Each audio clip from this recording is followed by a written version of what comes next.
दोस्तों, कई बार ऐसा होता है कि हम जो सुनते हैं और जैसा समझते हैं वो पूर्ण सत्य नहीं होता। आपने अक्सर कई महापुरुषों, ज्ञानी संतों और गुरुओं के मुख से ये सुना होगा कि ये संसार, ये जीवन केवल मोह और माया से भरा हुआ है। हमारे रिश्ते नाते, हमारा जमा किया हुआ धन, हमारी अनंत इच्छाएं, ये सब बस एक माया जाल है। वे कहते हैं कि जीवन का असली लक्ष्य तो मोक्ष है, मुक्ति है, और हमें आध्यात्मिक जीवन की ओर ही आगे बढ़ना चाहिए। जब भी आप ऐसी बातें सुनते हैं तो आपके मन में एक गहरा प्रश्न अवश्य उठता होगा। वो प्रश्न ये है, क्या हमारा ये सांसारिक जीवन जीना बिल्कुल व्यर्थ है? क्या हमें केवल आध्यात्मिक जीवन ही जीना चाहिए? क्या हमें सिर्फ खुद की खोज में लग जाना चाहिए? क्या हमें संसार के सुखों का आनंद लेने का कोई अधिकार नहीं? जो लोग इस गृहस्थ जीवन में, इस संसार में रचेब से हैं, क्या उनका जीवन पूरी तरह बेकार है?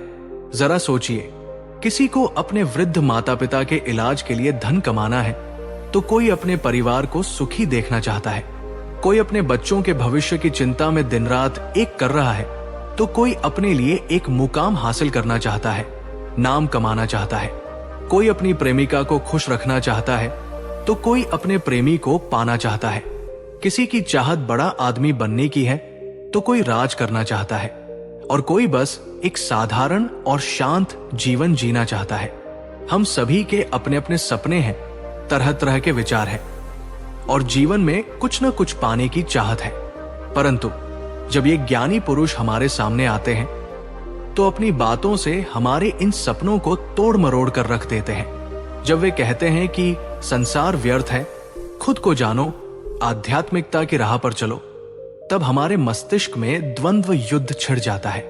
हमें समझ नहीं आता कि आखिर हम करें तो क्या करें। हम सांसारिक जीवन जिए या फिर सब कुछ छोड़कर आध्यात्मिक हो जाएं? क्या आपके साथ भी कभी ऐसा हुआ है? क्या आपके मन में भी ऐसे प्रश्न उठते हैं? अगर हां, तो हमें कमेंट में जरूर बताइएगा। चलिए आगे बढ़ते हैं और इस उलझन के पीछे की वास्तविकता को जानते हैं। आखिर इन सब के बीच हमें जीवन में सच्ची संतुष्टि कैसे मिलेगी? हम पूरी तरह खुश कैसे रह सकते हैं? क्या सचमुच सब कुछ छोड़ छाड़ कर एक बौद्ध भिक्षु की तरह त्याग करने में ही आनंद है? क्या हमारे रिश्ते, पैसा कमाने की इच्छाएं, परिवार और दोस्त कोई मायने नहीं रखते? दोस्तों, वास्तविकता तो यह है कि अक्सर हम उन महापुरुषों की बातों की गहराई को समझ ही नहीं पाते। वे कहना कुछ और चाहते हैं और हम उनकी बातों का मतलब कुछ और ही निकाल लेते हैं। महात्मा बुद्ध स्वयं कहते थे कि उन्हें निर्धनता या गरीबी पसंद नहीं है। उनका मानना था कि धर्म और सफलता के मार्ग पर चलने के लिए भी व्यक्ति का आर्थिक रूप से सक्षम होना आवश्यक है। इसका अर्थ है कि जब तक आप अभाव में हैं, जब तक आपके पास जीवन जीने के साधन नहीं है, तब तक आप अपनी आत्मा की खोज में भी आगे नहीं बढ़ सकते। हाँ, यह भी सत्य है कि बहुत अधिक संपन्नता भी कभी कभी आध्यात्मिक मार्ग में बाधा बन जाती है। कई महापुरुषों ने अपनी बात बहुत सीधी और सरल भाषा में कही है, लेकिन हम उसे अपनी रोजमर्रा की जिंदगी के चश्मे से गलत समझ लेते हैं और अपना बना बनाया जीवन बर्बाद कर लेते हैं। आइए इस गहरे सत्य को एक कहानी के माध्यम से समझते हैं। एक समय की बात है, महात्मा बुद्ध नगरवासियों को उपदेश दे रहे थे। बुद्ध अपनी गंभीर वाणी में कह रहे थे, इस संसार के माया जाल में मत फंसो, संसार से ऊपर उठो। संसार से ऊपर उठकर ही तुम इस जीवन को सही ढंग से जी सकते हो। जो व्यक्ति संसार में फंस गया, जिसने अपनी बुद्धि और विवेक का इस्तेमाल नहीं किया, जो समय पर अच्छे कर्म नहीं करता और बुरे कर्मों में लिप्त हो जाता है, उसे आने वाले समय में भयंकर दुखों का सामना करना पड़ेगा। उसके बुरे कर्म ही उसके दुखों का कारण बनेंगे। इसलिए आप सभी इस संसार की मोहमाया अर्थात इच्छा, लालच और क्रोध को ध्यानपूर्वक देखते हुए उनका त्याग करें और अपने कर्म करें। इतना कहकर महात्मा बुद्ध ने अपना प्रवचन समाप्त किया और वहां से प्रस्थान कर गए। जब बुद्ध ये उपदेश दे रहे थे तो वहां उस नगर का सबसे धनी व्यापारी भी मौजूद था। बुद्ध की बातों का उस पर ऐसा गहरा असर हुआ कि उसने उन शब्दों का बिल्कुल उल्टा अर्थ निकाल लिया। उसका मन अब सांसारिक कार्यों में नहीं लगता था। वो धीरे धीरे अपने व्यापार और गृहस्थ जीवन से कटने लगा। उसे अब अपना किया धरा सब कुछ व्यर्थ नजर आने लगा। देखते ही देखते कुछ ही सालों में उसका जमाजमाया व्यापार चौपट होने लगा। उस धनी व्यापारी की ये दशा देखकर उसके परिवार वाले बहुत चिंतित रहने लगे। जब भी कोई उसे समझाने की कोशिश करता, वो व्यापारी बस एक ही रट लगाए रहता, ये धन दौलत सब बेकार की चीजें हैं, ये सब मोहमाया है, रिश्ते निभाकर क्या मिलेगा, ये सब तो वासना है, जीवन का लक्ष्य केवल एक है, मुक्ति। अब मुझे केवल उसी की प्यास है। मैं समझ चुका हूं कि जो होगा अच्छा होगा। उसने व्यापार पर ध्यान देना पूरी तरह बंद कर दिया। नतीजा यह हुआ कि वो नगर का सबसे अमीर सेठ अब वहां का सबसे गरीब व्यक्ति बन चुका था। वो पूरी तरह निर्धन हो गया, सब कुछ बर्बाद हो गया और उसका पूरा परिवार सड़क पर आ गया। एक दिन जब उसके घर में खाने के लिए एक दाना भी नहीं बचा, तब उसकी अंतरात्मा जागी। उसने खुद से कहा, ये मैंने क्या कर दिया? सब कुछ तो कितना अच्छा चल रहा था, लेकिन मैंने अपने ही हाथों अपनी दुनिया उजाड़ ली। आज मेरे परिवार का हर सदस्य भूखा है और मैं उनके लिए कुछ नहीं कर पा रहा। वो ये सब सोच ही रहा था कि अचानक उसे ध्यान आया कि उसकी इस हालत के जिम्मेदार महात्मा बुद्ध है। मैं तो सीधा अपने मार्ग पर चल रहा था, अपने व्यापार में उन्नति कर रहा था, लेकिन जब से मैंने उनकी बातें सुनी, मेरा मन विचलित हो गया। मुझे समझ ही नहीं आया कि मेरा जीवन सत्य है या उनका। उनकी चिकनी चुपड़ी बातों में आकर मैंने अपना सर्वनाश कर लिया। अपने मन में क्रोध की ज्वाला लिए वो 2 दिनों की लंबी यात्रा करके महात्मा बुद्ध के पास पहुंचा। वहां पहुंचकर उसने क्रोध में भरकर बुद्ध से कहा, हे बुद्ध, आपको कोई ज्ञान नहीं है, नहीं आपने सत्य को पाया है। आप तो केवल भोले भाले लोगों को फंसाना जानते हैं, अपनी लच्छेदार बातों में उन्हें बहलाना जानते हैं।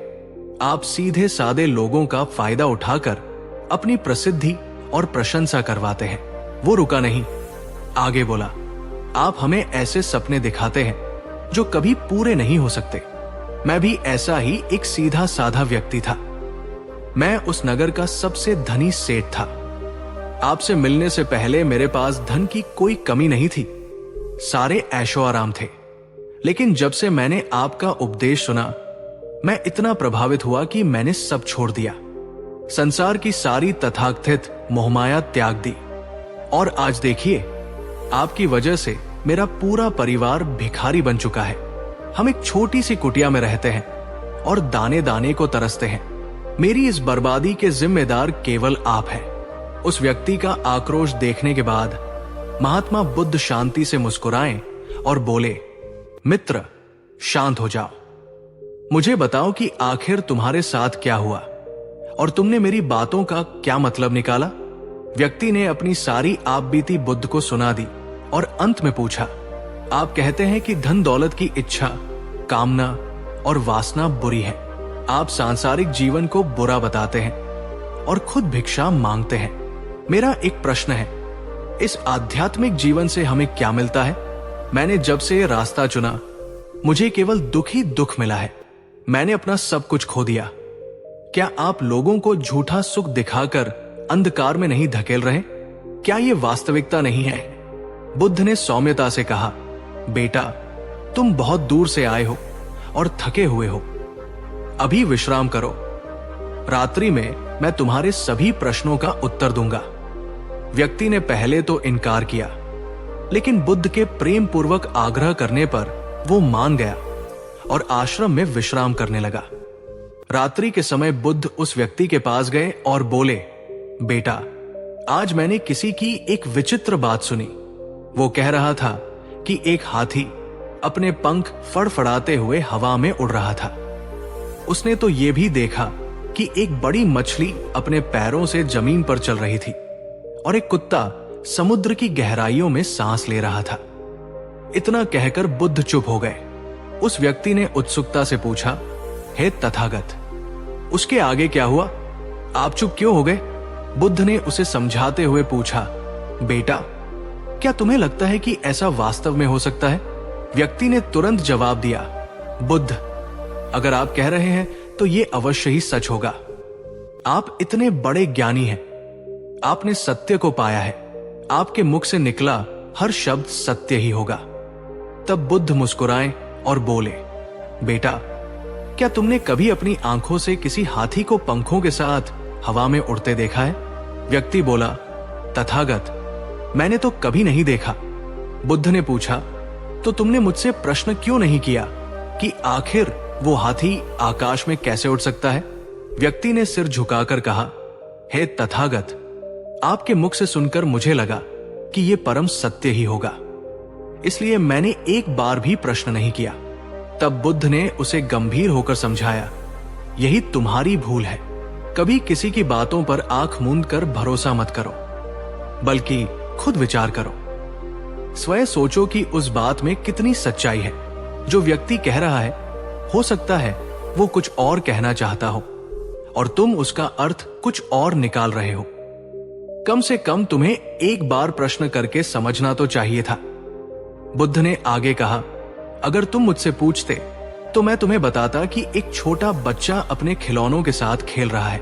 वो खिलौने वाले हाथी को हवा में उड़ा रहा है, कुत्ते को पानी में डुबो रहा है और मछली को जमीन पर चला रहा है। क्या यह संभव नहीं? व्यक्ति ने कहा, हां, यह तो बिल्कुल संभव है। बुद्ध ने कहा, इसी प्रकार मैंने कभी किसी को निर्धन या गरीब होने के लिए नहीं कहा। निर्धनता तुम्हारे विकास में बाधक बन जाती है, जिससे तुम न कुछ सोच पाते हो न समझ पाते हो। इन भिक्षुओं को देखो, जब इन्हें भोजन की आवश्यकता होती है तो ये भिक्षा मांगने निकलते हैं, लेकिन सोचो ये भिक्षा आती कहां से है? व्यक्ति ने कहा, हे तथागत, गृहस्थ लोग रोज मेहनत करते हैं, धन कमाते हैं, भोजन खरीदते हैं और उसी में से आपको भिक्षा देते हैं। बुद्ध ने पूछा, बिल्कुल सही, लेकिन क्या तुम बता सकते हो कि यदि दुनिया में हर कोई भिक्षा मांगने लग जाए, अपना काम धंधा छोड़ दे, तो भोजन कहां से आएगा? अनाज कौन उगाएगा? व्यापार कौन करेगा? यह सुनकर व्यक्ति सोच में पड़ गया। उसने कहा, किंतु तथागत, आप ही तो कहते हैं कि इच्छा, कामना, वासना और लोभ मनुष्य के विकार हैं, इनसे दूर रहना चाहिए। बुद्ध ने कहा, बेटा, मैं अभी यही कह रहा हूं कि मनुष्य को इन विकारों से दूर रहना चाहिए। व्यक्ति ने बात काटते हुए कहा, पर दुनिया तो इसी पर चल रही है। बिना पैसों के कोई अपने परिवार का पालन पोषण कैसे करेगा? यदि वह नहीं कमाएगा तो भूखा मर जाएगा। बुद्ध ने समझाया, बेटा, यह संसार इन चीजों से चल नहीं रहा, बल्कि बिगड़ रहा है। तुम मेरी बात का मर्म नहीं समझे। इच्छा, कामना और क्रोध को छोड़ने का मतलब ये नहीं कि तुम कर्म करना छोड़ दो। एक किसान खेती करता है, पर वो बिना बुरी भावनाओं के, बिना लालच के भी खेती कर सकता है। एक व्यापारी व्यापार करता है, वो ईमानदारी से चीजों को यहां से वहां पहुंचा सकता है। एक राजा बिना क्रूरता के अपनी प्रजा की रक्षा कर सकता है। बुद्ध ने आगे कहा, जो व्यक्ति जागृत होकर अपने कर्मों का सही पालन करता है, वास्तविकता में वही सन्यासी है। हम जो भी कर्म कर रहे हैं वो जीवन जीने का माध्यम है। उसे छोड़कर हम कुछ नहीं पा सकते। हमारा उद्देश्य कर्म करते हुए जागृत होना है। एक बार यदि भीतर ज्ञान का दिया जल गया तो फिर तुम संसारी हो या सन्यासी, सब एक ही है। व्यक्ति ने पूछा, किंतु बुद्ध, आप अपने संग में उन लोगों को शामिल करते हैं जो सब कुछ छोड़कर आए हैं। क्या आप उनसे कभी कहते हैं कि जाकर धन कमाओ? बुद्ध ने प्रश्न किया, क्या तुम शांति को हवा में उड़ा सकते हो? व्यक्ति बोला, नहीं। बुद्ध ने कहा, केवल एक बच्चा ही हाथी को हवा में उड़ा सकता है। उसी प्रकार जिसे जो बनना है वो वही बनेगा। किसी को राजा बनना है तो वो राजा बनेगा, किसी को व्यापारी तो व्यापारी।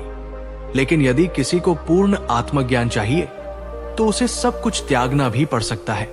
फिर बुद्ध ने उसकी आंखों में देखकर पूछा, बेटा, क्या तुम सब कुछ छोड़कर सचमुच आत्मज्ञान के मार्ग पर बढ़ना चाहते थे? या फिर तुम ये सोच रहे थे कि इस रास्ते पर चलकर जीवन आसान हो जाएगा? तुम्हें लगा होगा कि सब कुछ अपने आप मिलने लगेगा, कुछ करने की जरूरत नहीं पड़ेगी और जीवन में चमत्कार हो जाएगा। ये सुनते ही व्यक्ति को अपनी गलती का एहसास हो गया। वो बुद्ध के चरणों में गिर पड़ा और रोते हुए बोला, हे तथागत, आप सत्य कहते हैं, मेरा व्यापार सही नहीं चल रहा था, तो मैंने सोचा कि आध्यात्म के बहाने मुझे सब कुछ बिना मेहनत के मिल जाएगा। मुझे लगा मेरे सारे दुख खत्म हो जाएंगे। मैंने पलायन किया था। बुद्ध ने कहा, भिक्षु होना कोई आसान बात नहीं है, इसके लिए सब कुछ त्यागना पड़ता है। तो क्या तुम भिक्षु बनने के लिए तैयार हो? व्यक्ति ने हाथ जोड़कर कहा, नहीं तथागत, मुझे मेरी गलती समझ आ गई है। मुझे भिक्षु नहीं बनना, मैं व्यापारी ही ठीक हूं। लेकिन एक अंतिम प्रश्न है, अगर हमें संसारी जीवन जीना है तो धन और पद की इच्छा तो करनी ही पड़ेगी, जिसे आप दुख का कारण बताते हैं। बुद्ध मुस्कुराए और पूछा, क्या तुम्हें भूख लगी है? व्यक्ति ने कहा, हां, बहुत जोरों की। बुद्ध ने उसे भोजन करवाया। जब वो भरपेट खा चुका तो बुद्ध ने कहा, लो और खाओ, ये सब तुम्हारे लिए है। व्यक्ति ने घबराकर कहा, तथागत, मैं पहले ही बहुत खा चुका हूं, अब और खाया तो पेट दर्द हो जाएगा, मैं बीमार पड़ जाऊंगा। बुद्ध ने हंसते हुए कहा, बस मैं भी तुम्हें यही समझाना चाहता हूं, जितनी जरूरत है उतना ही खाओ, उतना ही धन कमाओ जितने की आवश्यकता है। हर चीज जब हद से ज्यादा हो जाती है, चाहे वो धन हो, इच्छा हो या लालच, तो वो दुख देती है। उसे नियंत्रण में रखो, मध्यम मार्ग अपनाओ, न बहुत कम न बहुत ज्यादा। बुद्ध ने अंतिम सीख दी, जाओ जमकर धन कमाओ, व्यापार करो, लेकिन अपने धन से न केवल अपना बल्कि दूसरों का भी भला करो। जब तुम अपने कर्म से समाज का कल्याण करते हो तो तुम में और एक सन्यासी में कोई अंतर नहीं रह जाता। बस अपनी संगत अच्छे लोगों के साथ रखना ताकि तुम भटक न जाओ। व्यक्ति ने बुद्ध को प्रणाम किया और कहा, हे तथागत, आज मेरी आंखें खुल गई।